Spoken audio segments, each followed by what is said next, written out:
Right. Potato chips. Right? Right. And they're that's good. true. And then I want to bump in, okay? Now, talking about the garbage that they put in food. Mm-hmm. What absolutely flabbergasts me, and all the shows that we have done, even Alan Borgen from Let's Dine Out, and he's my guru. Alan got me going years and years and years ago. We're all saying the same thing. When somebody, mommies and daddies work, they have to, right? All right, instead of buying normal food, they will stop off to, and I'm not going to mention any name, but that one hamburger place that begins with an M, and then there's another one that begins with a B, and then the other one begins with a W. Kind of figure out where I'm going with this, boys and girls, without saying any names. They would rather go after work, buy this stuff, bring it home, and feed it to the family. That's right. Then they want to know, all right, why is everybody getting a little cranky here and a little wicky-wacky? That's a nice word and to say. And they're getting sick, right? Okay, what we can't understand, buy a slow cooker. Go to a store and buy a slow cooker, right? It is simple. You can get Joyce's book. You can get all the new recipes out there. Take your own recipes, play around with them. And what I do when I know my schedule is crazy, and there's 4 days out of the week that I bloody bunkies. I'm coming home. I don't want to cook. I'm tired. Right. You go to work in the morning and it's black, and you come home and it's black. You don't want to make dinner, right? All right. So what I do is I figure out what would I like to have. So whatever it is, and I get all my ingredients, the potatoes or whatever I'm putting into that. Cut them all up. The night before, do your prep work. Put them in a sealer bag. When you wake up in the morning, take that, open up that sealer bag, dump it in your slow cooker. Put your meat, whatever kind of meat that you're putting in it. Put your liquid in there. Make sure the liquid is on top. Put the lid on, turn it on low, and walk away. When you come home, you and your family are going to have a lovely meal, and there's only one pan to clean. That's right. Hello. Right? Very easy, very easy. Another thing that I suggest people do is on the weekend, take a half a day. Number one, do your shopping. Don't bring those snacks. A lot of kids are they call them latchkey kids. They come in, the parents aren't home. If you have stuff in the house that's not good for them, they're going to eat it. They don't know it's good or bad. But if you do a little work ahead of time, chop up some vegetables, have them there, have a lot of fresh fruits there. Take time, do a roast, do a turkey. You don't have to wait for Thanksgiving for turkey. So and you can make one meal that will go for 2 or 3 meals. Yes, you can.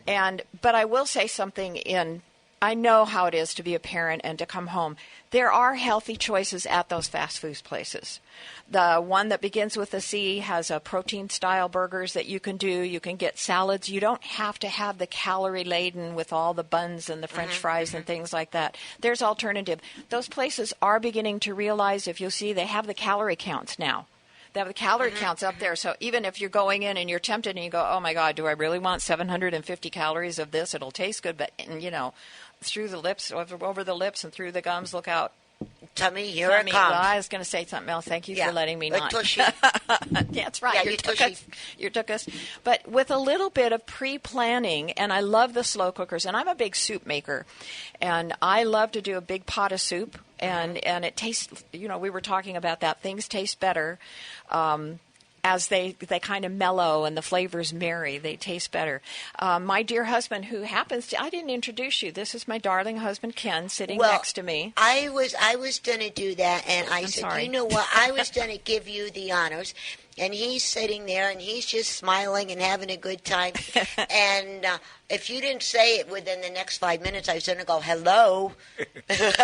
He's my guinea pig. Thank you. I've enjoyed all of those recipes. I'll tell you that much. They're really good, especially the lasagna. If I can recommend one, try that lasagna. It is absolutely fantastic. Lasagna. I'm going to try that because, like we were just saying, I just did one, and now I'm going to do your recipe next. It's a vegetarian lasagna. There's so many things to talk about in so little time. Well, before we go on, into the vegetarian, let's talk about this. Talking about the fast foods. Now, yes, I am not a saint. I love food. Okay, And every once in a while, especially on the weekend, and I'm out and about, I'm running errands, this and that, you start getting hungry, and you need a little something. You do. Every once in a while, I go into that place that begins with a C. Uh-huh. And I order their grilled chicken, the club, without the bacon. All right? Forget the bacon. And instead of putting it in the roll, they put it in the lettuce wrap. But my downfall in that place, and oh, Joyce, I'm going to tell you, I crave these things every once in a while. Not the regular French fries, but they have them wafer French fries. They look like little pillows. Oh, yeah. The puffy ones.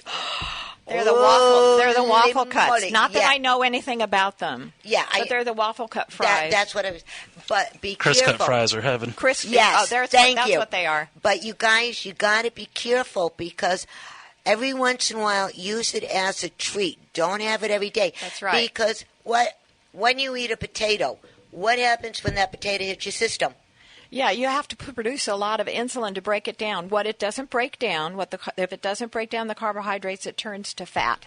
Right, because what it does is the potato breaks it down, and it turns into like a wheat paste, and that will hit the sugar, and it's going to go spiking right through the ceiling and go boom when it hits. Now, I have a tip for you. Oh, you do? I call it my fitness 401k. Now, Okay. we all know what a 401k is, right? Yes. You deposit it, and you deposit into it. You make these deposits, and if you have to make a withdrawal, if you've built up a nice balance, then you can withdraw once in a while. Not all the time, but once in a while. So think of your body as your fitness 401k. Keep on a good track, and the better that you do, the effects are cumulative. Mm-hmm. The more you invest in your body and invest in your fitness 401k, then you'll have a balance so that on those special times, you don't have to feel guilty about having a treat once in a while. I found out something in the research, and I learned this from Dr. McNamara. If you're going to have something that's higher in carbohydrates, about 20 minutes before, have some protein and some fiber. It slows down the release of the glycemic index of the food. Really? Also, lemon does the same thing. Lemon is great. Lemon's fabulous. It is good. It's not only a great way to start your day, as you'll see in my book, but just think about that. Have a little bit of protein and fiber. Think ahead about what you're going to do. I'm a instant gratification, and I've gotten into so much trouble that way. Like but everybody else in the nation. You have to start thinking ahead a little bit. I love that sign that says, think ahead, where the little head goes down lower. Yeah. You have to do this. If you plan ahead, everybody gets treats once in a while. And the one thing with the people that are gluten intolerant, I have some treats in my book. I have some wonderful cookies. I have protein biscuits, and I even have some crepes in Hungarian. They're called palacinta, but you can fill them with fruit or with cheese. But the main thing is do everything in balance. My darling dad lived to be 99. And you could set your clock on the time he ate, when he took his walk, when he had his afternoon break, and he did well. He lived a long, hearty life. In fact, God love him. At Christmas time, he rode a three-wheeler bike every day. Now, this is 99. He'd push it up the hill, rode his bike. He rode in the rain one day, and unfortunately, at 99 and 3 months, he got pneumonia and passed. Aww. But what a way to see a man live his life. I never saw him drunk. Mm-hmm. He loved to have his cute little story is every morning out of the bottle, Canadian Club. Please don't do this, don't try this at home. But with my dad coming from Europe, they like to have wine or whatever. Yeah. Out of the bottle, Canadian Club. God bless us one and all, and he'd take a gulp. And just, that's it. That's all he did. And it jumped-started his heart every day. Well, that was like with my grandparents coming from Sicily. Mm-hmm. And I remember my dad, my uncles, my grandpa, all of them, they always had wine.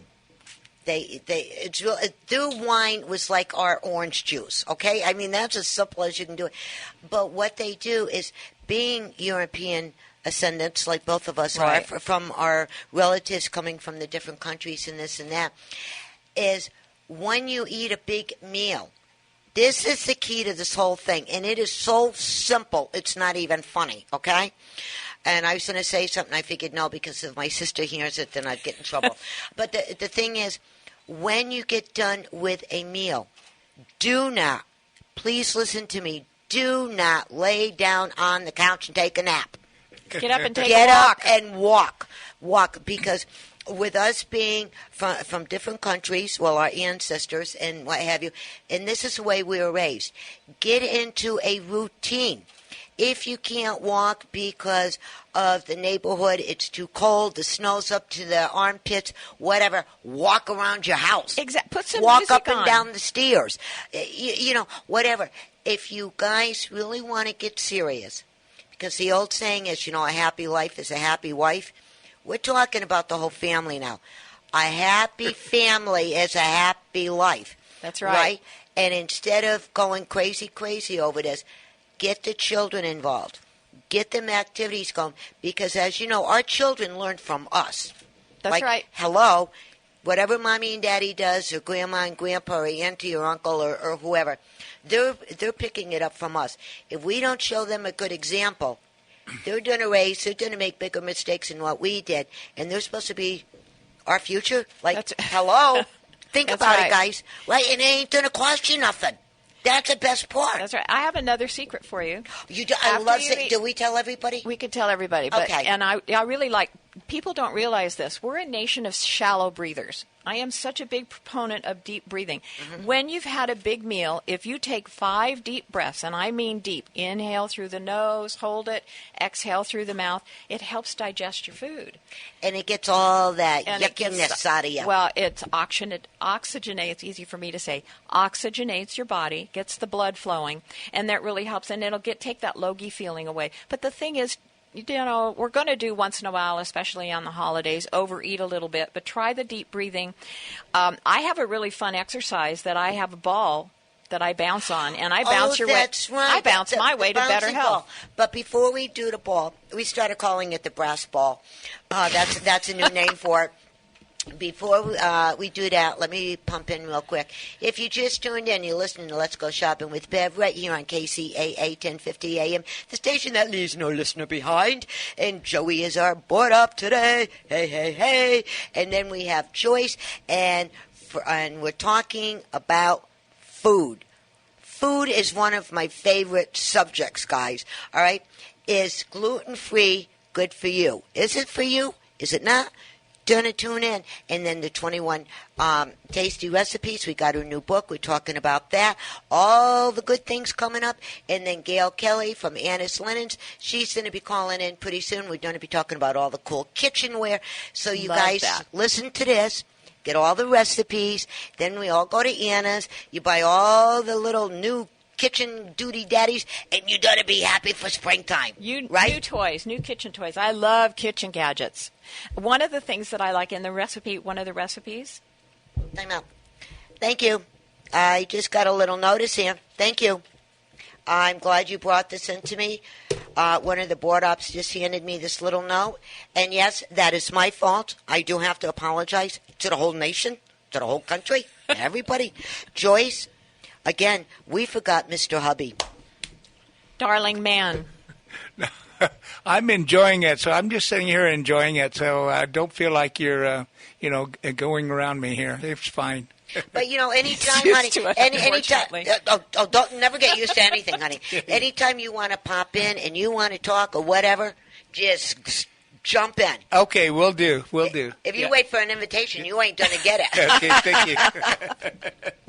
Bless his little heart. Yes, he's a cool guy. We were talking at the round table in my little office before we came in here. He's really cool. You're going to like him. He works at Disneyland. He tells me every morning, I'm going to go to work and make people happy, and he does. And you were saying that you wanted to learn how to say hello and goodbye to all these foreign people that are listening to you, like ciao, wiedersehen, arrivederci, hasta la vista, adios, sayonara, trajan, anya, kaseo, fabel, like that? You could say goodbye to a few people? Yeah, something like that. Something like that. Okay. Yeah, the joke here in this station, I'm glad you brought that up. We have 130